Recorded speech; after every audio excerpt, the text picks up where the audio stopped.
Bienvenue sur Ici Beyrouth pour une émission spéciale consacrée à un magazine. Il s'agit du mensuel économique français Entreprendre qui sort aujourd'hui un numéro spécial Liban de 132 pages intitulé Liban, les quatre vérités, un numéro spécial qui est fait en collaboration avec la participation de toute la rédaction d'Ici Beyrouth.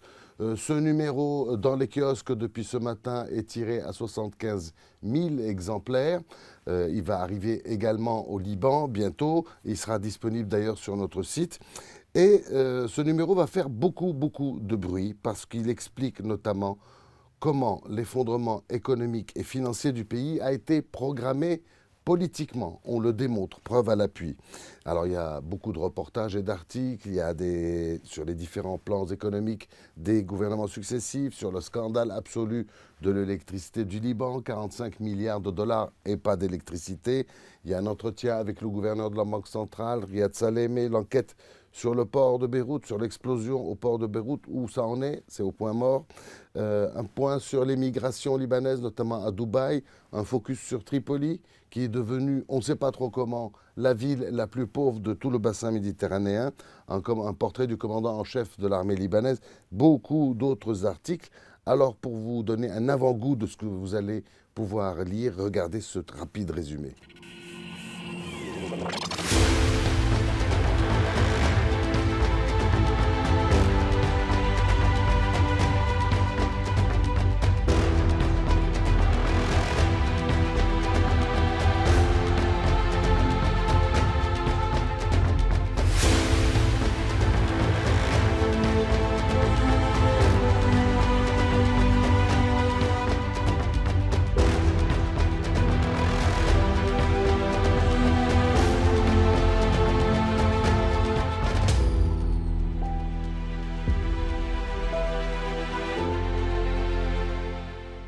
Alors pour en parler, nous accueillons deux invités.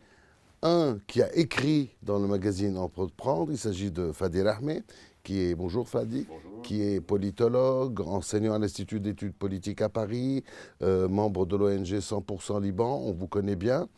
Et un invité sur lequel nous avons écrit, c'est Salim Zannar, qu'on ne présente plus. Vous êtes déjà habitué du plateau, comme Fadi d'ailleurs, et qui est un grand joaillier et un activiste politique libanais, qui lui explique dans le magazine pourquoi il continue à travailler au Liban, pourquoi il reste au Liban, et que le Liban est chevillé à son cœur et son corps. Alors Fadi Rahmeh, dans le magazine Entreprendre, vous avez écrit un article qui s'appelle « La souveraineté, mère de toutes les réformes ». Ça regroupe quoi comme concept ? Ça regroupe le concept, en fait, de la nécessité d'abord de rétablir l'état de droit avant de penser que des restructurations financières ou des réorganisations de secteurs ou des organisations plus techniques des choses et des façons de décider sur le plan économique soient possibles. En fait, le Liban vit dans sa crise de manière continue parce qu'il n'y a pas d'état de droit. Parce que le gouvernement libanais n'est pas souverain dans ses décisions. C'est un peu théorique, l'état de droit. C'est-à-dire, ce que vous nous expliquez dans le papier, c'est que justice indépendante et politique transparent. Absolument, parce que c'est très simple. Aujourd'hui, vous prenez un secteur de l'économie libanaise en gabegie totale, on va prendre l'électricité du Liban. Lorsque vous faites une enquête détaillée sur ce qui s'est passé à l'électricité du Liban, vous allez découvrir très rapidement que le principal problème, c'est qu'il n'y a pas d'autorité de contrôle. Un ministre a les pouvoirs absolus. Ils ont organisé pendant des années une impossibilité des autorités de contrôle d'empêcher des décisions qui n'avaient aucune raison d'être prises. Donc, il n'y a pas eu de nomination ce qu'on appelle d'une autorité de contrôle, d'une autorité de régulation. Chaque fois qu'il y a un conflit sur la possibilité d'une adjudication ou d'une autre, il y a des conseils juridiques qui sont donnés, mais il n'y a pas une autorité qui peut imposer cette décision juridique, tout simplement parce qu'il y a une primauté du politique sur l'état de droit. Et donc, la solution ? La solution, c'est d'abord décider de redevenir un état de droit, c'est-à-dire de reprendre sa souveraineté.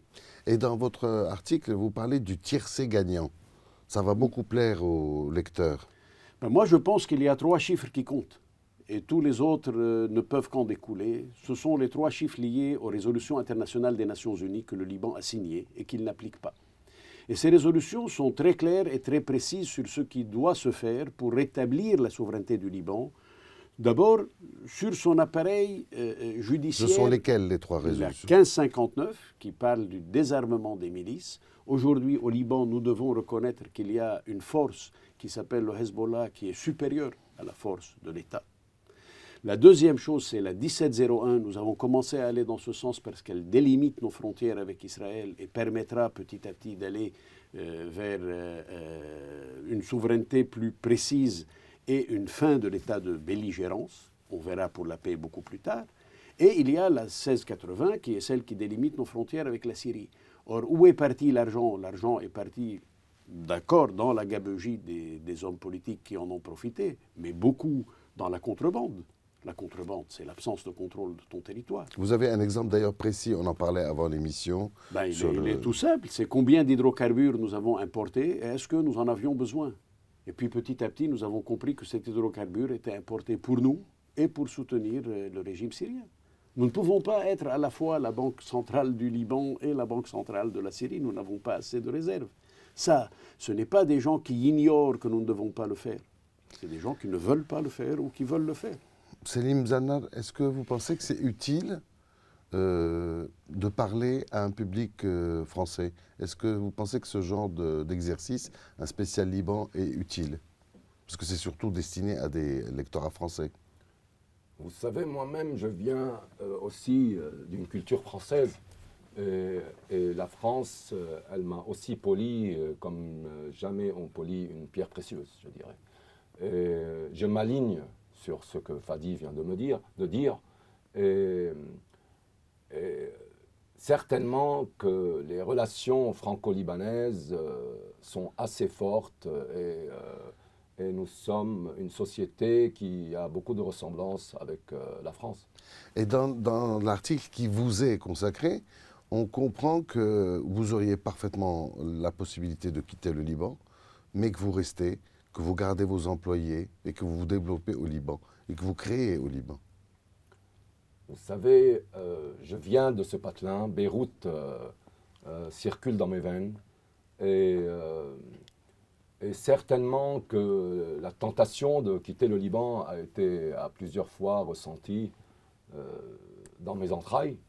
Et je crois que lutter, comme on le sait tous, que nous sommes dans un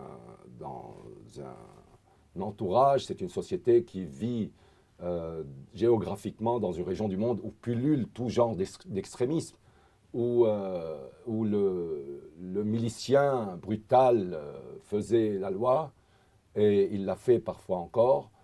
Mais il faut reconnaître que cette société aussi a beaucoup de belles énergies. Elle a de grandes universités qui sont là depuis plus que 100 ans. Elle forme des cerveaux et elle exporte les lumières dans le monde. Est-ce que des situations anxiogènes, on ne va pas faire de la psychologie de bas étage, mais comme on connaît au Liban, où rien n'est assuré à personne, est-ce que ça développe, impulse l'esprit créatif que vous avez? Est-ce que vous vous déchaînez sur vos bijoux? Certainement, dans un état de tension, il y a naturellement les humains, quoi qu'ils soient, ils vont trouver ils vont avoir des énergies qui viennent d'ailleurs pour exploser la beauté qui fait face à la violence. On a l'impression que vous, comme d'autres créateurs, vous vous enracinez de plus en plus au Liban. Quand on voit que tous les peintres, les couturiers ont rouvert leur boutique, on a l'impression qu'il y a une espèce de bataille cultuelle pour rester au Liban. Il y a naturellement, je crois, et on l'a vu à plusieurs reprises, selon les plusieurs violences qui ont surgi dans ce pays depuis plus que 40 ans, il y a naturellement des humains qui s'enracinent et qui travaillent pour faire éclater la beauté contre ces violences. Et alors, au-delà de ça aussi, je rappelle aux gens qui nous regardent que vous êtes un activiste politique. Vous avez d'ailleurs tous les deux été dans le 14 mars. Vous, à l'origine, quasiment presque du 14 mars. Si vous restez, c'est qu'il y a des éléments positifs pour l'avenir? Écoutez, moi je crois que Parce que là, comme je vais vous répondre peut-être un peu à côté. dans le flou. C'est ça, je me le disais Certainement bien. qu'il y a de la peur. Et pour moi, l'antidote de la peur, c'est l'espoir. Et on va toujours espérer. C'est un peu flou ce que je vous dis, mais Est-ce que vous voulez, par exemple, reprendre la lutte politique ou participer je à ne dirais pas politique, je dirais plutôt humaine. Nous sommes une société de plusieurs centaines de milliers d'humains qui vivent dans cette partie géographique du monde où il faut trouver une solution pour arrêter ces énergies de violence qui viennent d'un groupuscule de personnes minoritaires, parce que la majorité des humains au Liban veulent vivre en paix. Et Fadel Ahmed, même question. Vous aussi, vous avez été le 14 mars, vous avez été un des cerveaux du 14 mars. Et est-ce qu'il y a de l'espoir? Est-ce qu'il faut refaire? Il y a toujours de l'espoir. D'abord, j'aimerais que pour tous nos auditeurs et pour tous ceux qui s'intéressent au Liban, il y ait une compréhension. Un pays n'est pas un hôtel. Ce n'est pas un endroit où vous venez et si le service vous plaît, vous restez et si le service ne vous plaît pas, vous partez. Un pays est un engagement, est une croyance, est un combat de chaque jour.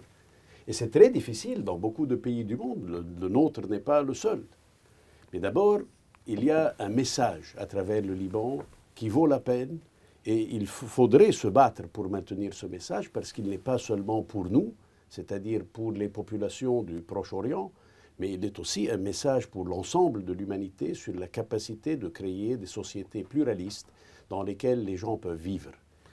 Et ça vaut la peine de se battre pour ça. Oui, vous dites quasiment la même chose tous les deux. C'est très bien. Mais on a l'impression, quand on regarde la mascarade de l'élection présidentielle, quand on regarde le gouvernement qui doit discuter et polémiquer de savoir s'il se réunit ou pas, quand on se dit, c'est quand même relativement fichu. Ce n'est jamais fichu. C'est difficile. Pour rester poli. Oui. Voilà. Je dois vous dire une chose. Évidemment, nous sommes tous conscients de l'immensité de la souffrance dans laquelle est notre peuple. Parce que nous souffrons aussi, parce que nous avons les mêmes difficultés que tout le monde. Quand on est un militant politique, ça ne veut pas dire qu'on est quelqu'un qui est totalement inconscient. Mais la réalité étant ce qu'elle est, nous avons deux choix. Le premier, c'est de se dire il n'y a plus rien à faire, il faut baisser les bras et il faut partir.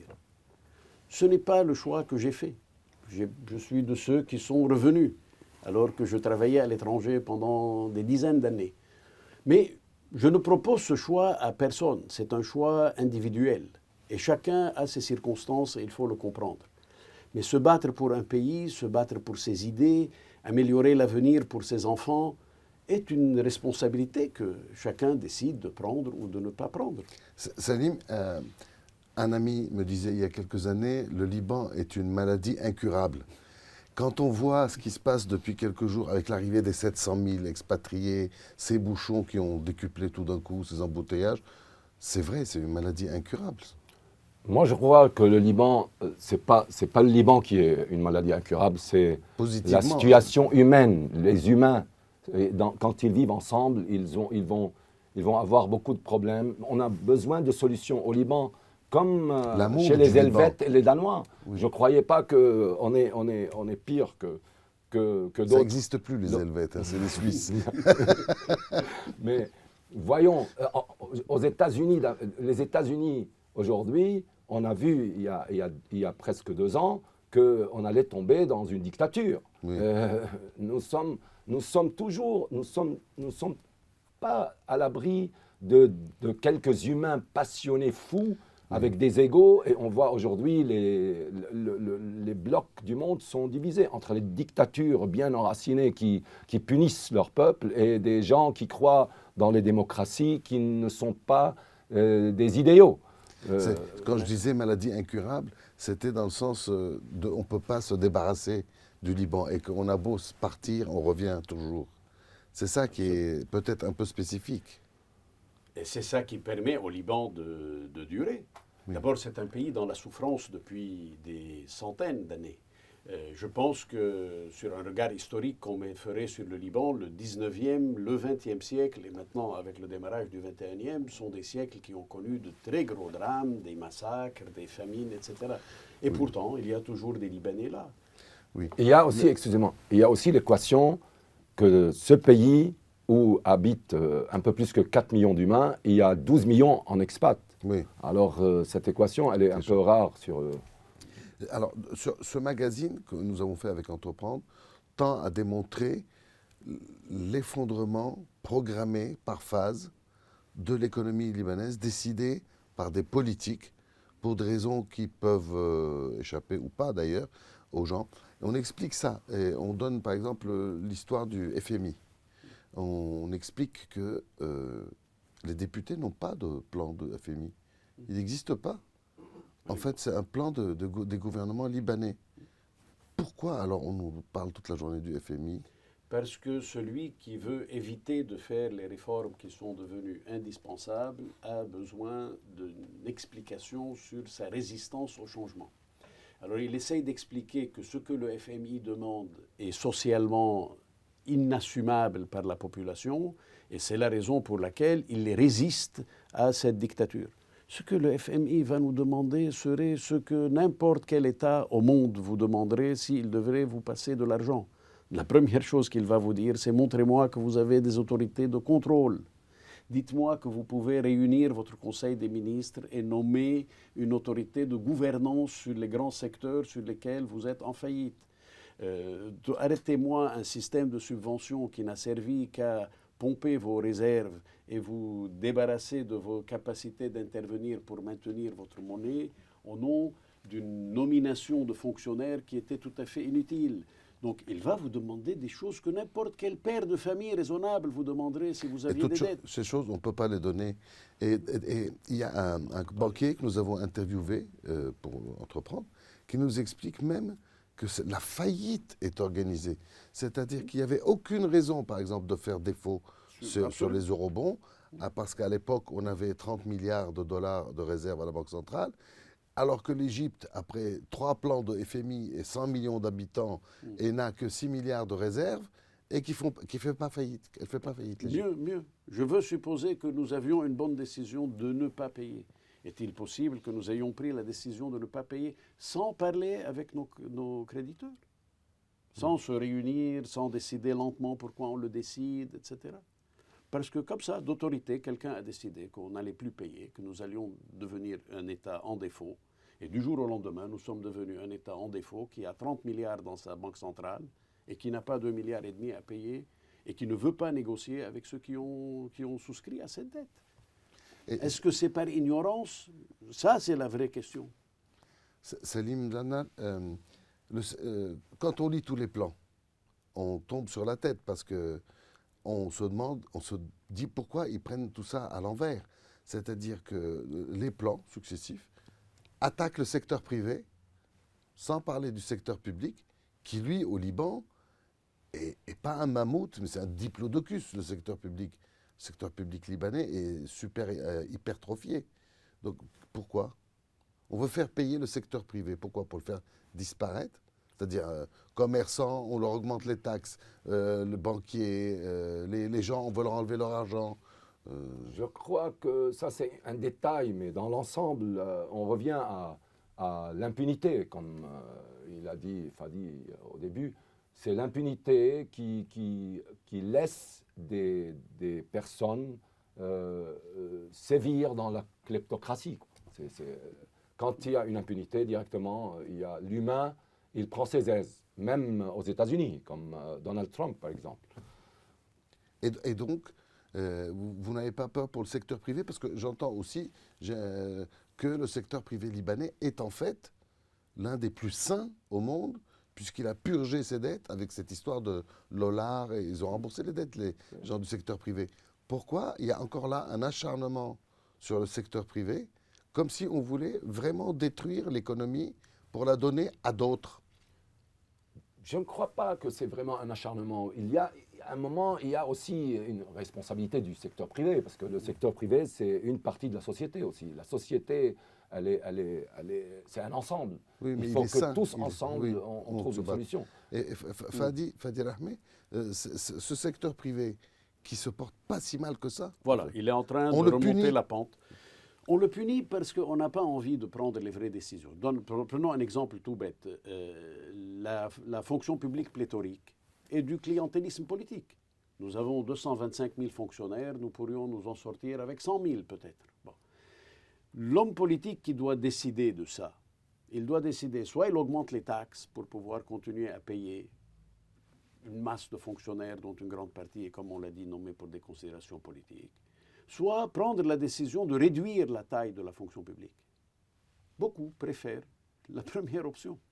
Faisons payer ceux qui gagnent de l'argent. Ils ne réalisent pas que la solution à un problème économique, c'est d'abord la capacité de cette économie de se reprendre en main, de recréer de la croissance. Et techniquement, on discutera de la dette.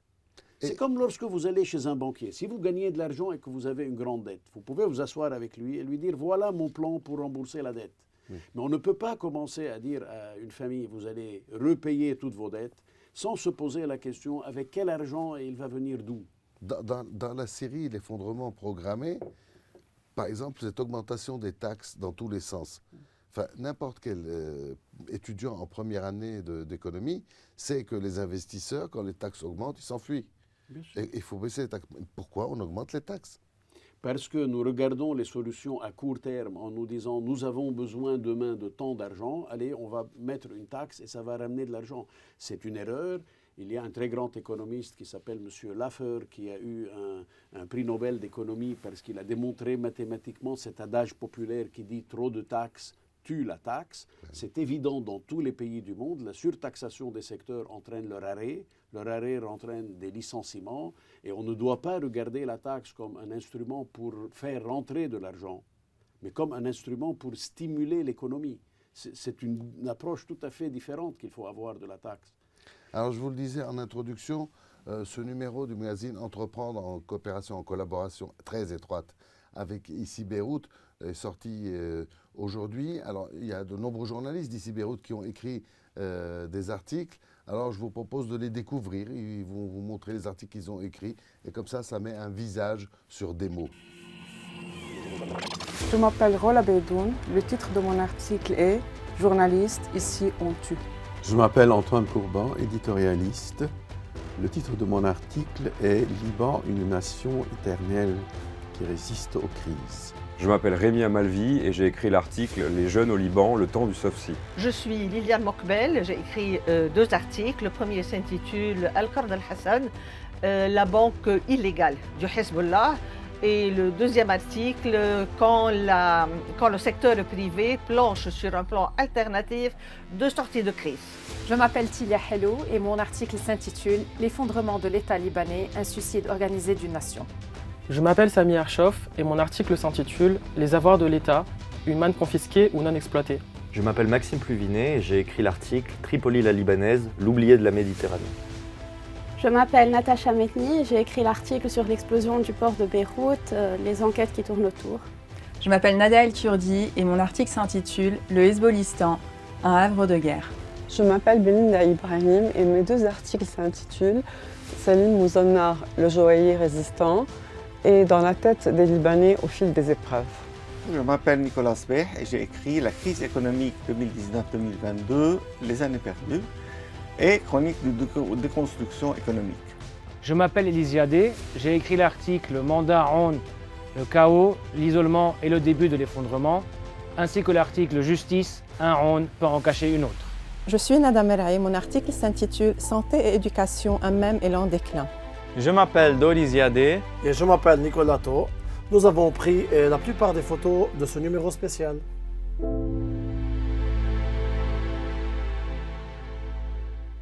Alors, Salim, un dernier mot pour ceux qui nous regardent, ceux qui vont nous lire, en France, au Liban, ailleurs. Je dirais impunité, justice, non-violence, espoir et entreprendre.